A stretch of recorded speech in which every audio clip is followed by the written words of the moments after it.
بسم اللہ الرحمن الرحیم۔ السلام علیکم ورحمۃ اللہ وبرکاتہ۔ ناظرین و سامعین، اعزازیہ کارڈ رکھنے والے ایک امام صاحب کے بارے میں بڑا انکشاف ہوا ہے کہ اس امام صاحب نے ایک بڑا فراڈ کیا ہے، جس فراڈ کی وجہ سے اس کے اوپر FIR بھی درج کر لی گئی ہے۔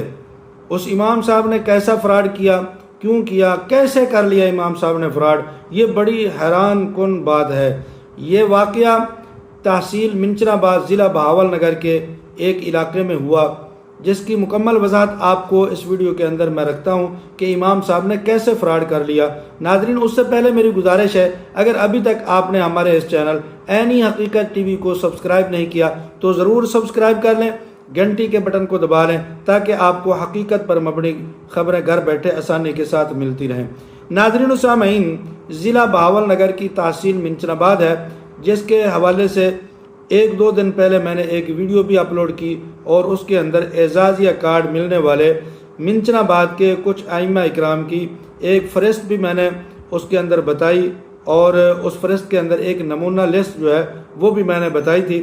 تو اسی شہر منچن آباد سے تعلق رکھنے والے ایک امام صاحب نے بڑا فراڈ کیا ہے، جس فراڈ کرنے کی بنا پر وہاں کے ایک شہری حافظ محمد عباس والد محمد امین پٹواری نے اس کے خلاف متعلقہ تھانے میں جا کر درخواست دی اور اس کے خلاف پرچہ کروایا۔ تو امام صاحب نے کیسے فراڈ کیا؟ جناب، تحصیل منچن آباد کے ایک امام صاحب ہیں جن کا نام ہے محمد بلال والد محمد مقصود احمد، ذات ان کی وٹو ہے اور ان کی رہائش ہے موضع چکو کا۔ یہاں کے یہ محمد بلال صاحب رہائشی ہیں۔ وقوع اس طرح ہے کہ اس امام صاحب نے اپلائی کیا اعزازیہ کارڈ کے لیے، اور اس امام صاحب کا اعزازیہ کارڈ ویریفیکیشن ہونے کے بعد منظور ہو گیا۔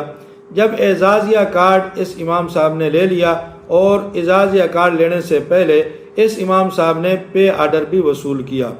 پے آرڈر کے ذریعے بھی اس نے 25,000 وظیفہ لیا۔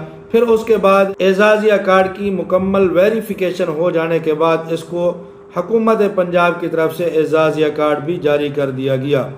وہ ویریفیکیشن، جس ویریفیکیشن کی وجہ سے بہت سارے امام صاحبان پریشان پھنسے ہوئے ہیں، اعتراض لگ گئے ہیں۔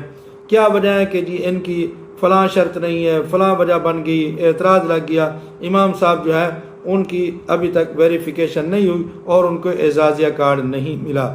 تو اس امام صاحب کی ویریفیکیشن بھی ہو گئی، اعزازیہ کارڈ بھی مل گیا۔ جب اعزازیہ کارڈ انہوں نے وصول کر لیا تو وہاں کے ایک شہری، اس کے علاقہ کے ایک بندے جن کا نام ہے محمد عباس، یہ ان کے پاس گیا اور اس نے جا کر پوچھا، بھائی محمد بلال صاحب، آپ کس مسجد کے امام ہیں؟ تو بلال صاحب خاموش ہو گئے۔ پھر انہوں نے پوچھا، بھائی آپ نے اعزازیہ کارڈ وصول کیا ہے تو یہ اعزازیہ کارڈ تو وظیفہ ہے امام مسجد صاحبان کا سرکاری، تو آپ کس مسجد کے امام صاحب ہیں؟ تو بھائی محمد بلال صاحب جو ہیں جن کے اوپر یہ FIR ہوئی ہے، وہ کسی مسجد کے امام نہیں ہیں۔ فرضی مسجد انہوں نے لکھی اور فرضی مسجد لکھ کر اس کے فرضی امام بنے۔ پھر امام بننے کے بعد انہوں نے درخواست دے دی، درخواست دینے کے بعد ان کی درخواست منظور ہوئی، ان کو پے آرڈر ملا۔ پھر پے آرڈر مل جانے کے بعد ویریفیکیشن بھی ان کی ہو گئی۔ جتنے بھی ادارے ویریفیکیشن کرنے والے ہیں، CCD ہے اور اسپیشل برانچ ہے، ان سب نے اس کی ویریفیکیشن بھی کی، اس کی مسجد کو دیکھا بھی صحیح، اور اس کی مسجد کو جناب والا انہوں نے کلیئر کر دیا اور ان کو پھر اعزازیہ کارڈ بھی جاری کر دیا۔ حقیقت میں کیا ہے کہ مسجد موجود ہی نہیں، کوئی مسجد نہیں، فرضی امام صاحب تھے اور ان کی سب کچھ جو ہے ویریفیکیشن کمپلیٹ ہوگی۔ یہ ہے اصل سوال ان اداروں کے اوپر۔ یہ وہ ادارے ہیں جو اصل امام صاحب مستحق ہیں، ان کے پیچھے پڑے ہوئے ہیں، ان کو یہ خراب کر رہے ہیں، ان کو جو ہے یہ مستحق امام صاحب کو اعزازیہ دینے کے درمیان رکاوٹ بنے ہوئے ہیں، اور وہ امام صاحب جو فرضی ہیں ان کو یہ کارڈ دے رہے ہیں، ان کو یہ ان کی ویریفیکیشن بھی کر رہے ہیں، کلیئر بھی کر رہے ہیں، کوئی پوچھ گچھ نہیں ہے۔ تو ایسے اداروں کے اوپر یہ سب سے بڑا سوال ہے۔ امام صاحب تو یہ جو ہے یہ تو فراڈ کا مستحق ہے۔ ہم یہ نہیں کہتے کہ اس کو بھی نہ پکڑو، اس کو بھی پکڑو، اس سے وصول کریں جو اس نے جو ہے وہ پیسے حکومت سے اس فراڈ کے ذریعے وصول کیے ہیں۔ لیکن اصل سوال جو اٹھتا ہے وہ ان اداروں کے اوپر اٹھتا ہے جنہوں نے ویریفیکیشن کی۔ اور ویریفیکیشن کرنے کے بعد ان کو کلیئر بھی کر دیا اور ان کو اعزازیہ کارڈ بھی جاری کر دیا گیا۔ اصل سوال ان اداروں کے اوپر اٹھتا ہے، تو ان اداروں سے پہلے جو ہے پوچھ کر کی جائے، ان کو جرمانہ لگایا جائے اور ان کو پتہ چلے کہ اصل جو امام صاحب ہے اصل میں ہوتا پتہ ہے کیا ہے۔ ہم بھی ادھر رہتے ہیں، ہمارے بھی کچھ دوست ہیں جن کو پے آرڈر ملا، پھر اس کے بعد ان کو اعزازیہ کارڈ بھی کچھ کو ملا ہے کچھ کو نہیں ملا۔ تو یہ ایسا کرتے ہیں، بعض ایسے امام صاحب ہیں جن کو پے آرڈر انہوں نے دیا، ان کی کوئی ویریفیکیشن نہیں ہوئی، پے آرڈر ان کو مل گیا۔ اور بعض ایسے ہیں جن کی مسجدوں کے اندر 5 وقت جماعت بھی نہیں ہوتی، چھوٹی چھوٹی مسجدیں ہیں، چھوٹے علاقوں کی مسجدیں، ان کو دے دیے۔